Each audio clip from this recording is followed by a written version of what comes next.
Hey there, grade six. New video for you guys today. Focuses on developing the formula for the area of parallelograms. And so our learning target for today is that I can figure out the formula for the area of a parallelogram. And so a few skills to have prior to be, first of all, familiar with decimals to tenths, that you can multiply or divide decimals by multiples of 10 rather, that you can convert units of length. You know the formula for the area of a rectangle, that you can make a simple geometric sketch, that you can draw a perpendicular line through a point, and that you can draw parallel lines. So the first thing that we're going to do is you'll notice that there is a parallelogram here. And what we're going to do is we're going to get a chance to turn it into a rectangle. And you'll notice that I've colored one of the corners blue. Now what I'm going to do is I'm actually going to just cut out that corner. It's going to be kind of the form of a triangle. And so this was what I had. This was my parallelogram that I had. And what I'm going to do is I'm actually just going to move this around. And so I'll move it over here. And so what you'll notice is that I've created a rectangle instead of a parallelogram. Now rectangles, we know the formula for. We know the formula for the area of a rectangle as area equals length times width. And so we can figure this out. The length here is 1, 2, 3, 4, 5 units. And the width would be 1, 2, 3, 4.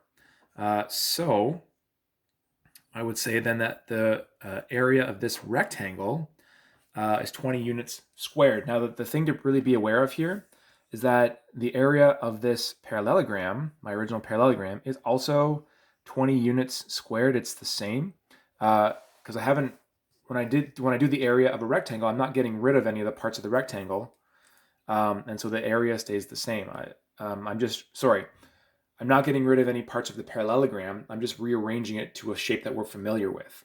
Okay, so that's what I'm doing to start with, and just saying. So with these kinds of parallelograms and most parallelograms, I could rearrange it to a rectangle and find the area of that, and that becomes pretty straightforward. It's length times width. The next thing to move on to is the concept of base and height. So a parallelogram is a shape that has basically two pairs of intersecting parallel lines. And just a reminder, parallel means that they are traveling the same distance apart forever. So we would say then that these two lines, that they are parallel, and then that these two lines are also parallel. And that's a concept that we've talked about in class as well. But what we're going to say is like the pairs of parallel lines for this parallelogram, we're going to call these bases. So it says there that the sides of the parallelogram that have the same length as the sides of the rectangle we created, they're called bases. The height of the parallelogram is always measured 90 degrees or perpendicular to the base. So I have this line here, this dotted line that I've drawn out, and it is between the two bases. We call this the height. It was this line in our rectangle. It's this line here in the parallelogram. It's called the height. All right, so let's move on to the next topic. So where we move on to from there is the area of a rectangle expressed as something called width times height. And so what we have is we have this shape. Now we're going to assume that this is our parallelogram. And let's assume that I've cut the line here and that I've moved the orange shape over to the side here, okay? Now on this shape, I said that my base is 1, 2, 3, 4, 5, 6, 7 units. And my height here is 1, 2, 3, 4, 5, and it's 6. So after I've done the moving, the width of my rectangle is 1, 2, 3, 4, 5, 6, 7. It's the same, and my height is also the same. And so what I'm going to say then is that I can express the area of the rectangle as width times height. Normally we talk about it in terms of length, but we can change it to say height, and it'll mean the same thing. So this still becomes 7 times 6. Width is 7, height is 6, which means that the area would be 42 units squared.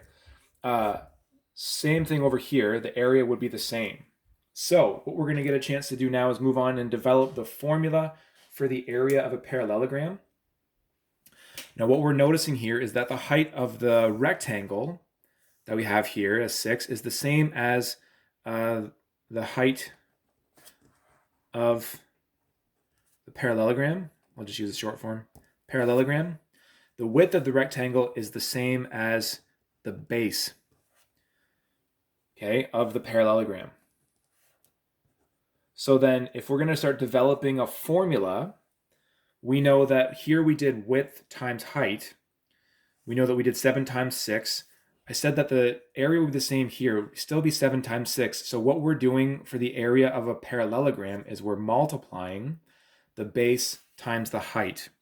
So we're going to say that area equals base times height. Or I can say area equals b times h, b base times height. Actually, sorry, we typically express area as capital A.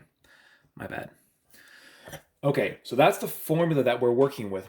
I'm trying to show you that there's a relationship between the formula for the area of a rectangle and the formula for the area of a parallelogram. So we're going to get a quick chance to practice some of those skills. Use that formula of b times h. Oh, sorry. You may have noticed it said number 1 and 2. So if you wanted to pause the video, you can work on numbers 1 and 2 on page 104 in your workbook before you pick it back up. So what we're going to get a chance to do here is use the formula to solve our base and height, because here we're given the base and the height. We're using our formula. So A equals B times H. So it becomes 3 centimeters times 4 centimeters. 3 times 4 is 12, and centimeters times centimeters is centimeters squared. We know that area is always expressed in the units squared. Okay, the next one we have here is a base of 3 meters and a height of 4.5 meters. So again, I would like to write down the formula. So it's B times H. So it becomes 3 meters times 4.5 meters, which is going to give us an area of it's 13.5, and then meters times meters is meters squared. Here we'd have base times height, and that would be 3.5 kilometers times 3 kilometers. So it would be 3.5 times 3, which gives us an area of 10.5, and then kilometers times kilometers is kilometers squared. And then this is 4 millimeter base, 2.5 millimeter base. So it's still B times H. So that's 4 millimeters times 2.5 millimeters. And 4 times 2.5 is 10. And then millimeters times millimeters is millimeters squared. So that's using the formula. So that means you can pause it here if you'd like. And on page 105, you can work on number 3. Here, what we have, a couple of shapes. I'll just move this over here for now. So the area of a parallelogram is not defined by its side length. And so what I have here, I'll just move this out of the way for a quick sec. Here I have this lovely square that I've made. It's attached with some brads. And so this square or rectangle has a specific area. But as I start changing the side lengths, you would notice that this parallelogram would actually have a different area than the original square. If I change this again and make this very narrow like that this parallelogram would also have a very different area even from the other parallelogram and from the square. So we can't use all of our side lengths to help us calculate the area of a parallelogram. We only need a couple of them. And it's so you can't always use these slanted lines because you need to use the base and the height. And a base and height are measured at a 90-degree angle to each other. Now, the other thing you can consider is that any side of a parallelogram could be a base. Now, it says here that this parallelogram isn't really on the grid in a way that we're used to, but we can still figure out the measurements to find its area. And so what we can do is we can basically just say, well, I'm going to pick this line. Sorry for the shaking. I can pick this line as my base. So these two lines are going to be my bases.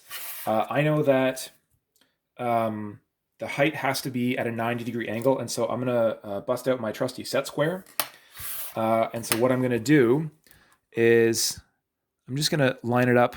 Actually, I'm going to just follow that along. And I'm going to draw a line just right here, just right in the middle, because the height of a parallelogram can be measured anywhere. As long as it intersects at a 90-degree angle and it touches from the bottom base to the top base, sorry, it gets a little bit out of focus, you can measure the height of a parallelogram anywhere along the base that you choose, to the point where you can actually measure it outside the parallelogram. And I'll talk about that in just a quick sec. But the height, so the height can be measured anywhere along. We typically see it kind of from one of the corners on down, but you can measure it anywhere here. So that kind of covers these two. If you want, you can pause it and work on number 4 in the workbook on page 105. The next thing that I want to talk about focuses on estimating. There's just a couple of steps. You have to choose a base and then estimate its length.